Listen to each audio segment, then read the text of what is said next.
ایک مؤثر قانون سازی کے زیر سایہ چلنے والے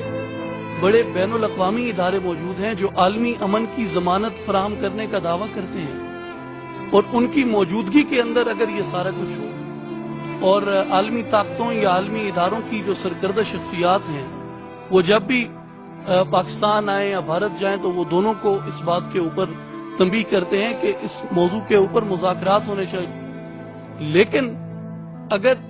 انسانی حقوق کی پامالی کے خلاف عالمی طاقتوں یا عالمی اداروں کے سربراہان یا ان کی سرکردہ شخصیات کی طرف سے اس کو کھل کر کنڈیم نہیں کیا جاتا اور اس کی اگر مذمت نہیں کی جاتی تو اس میں یہ اس پورے خطے کا مسئلہ ہے، اور اس پورے خطے کے لوگوں کا جو اعتماد ہے اس عالمی نظام کے اوپر وہ اٹھ سکتا ہے اگر اس مسئلے کو پوری سنجیدگی سے نہ لیا جائے اور اس کے اوپر کھل کر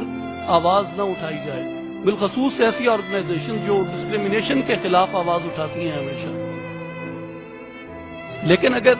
کشمیر کو اس ڈسکریمنیشن کے خلاف آواز اٹھانے میں اگنور کر دیا جائے تو میں سمجھتا ہوں کہ یہ خود ڈسکریمنیشن کے ارتکاب کے مترادف ہوگی یہ بات۔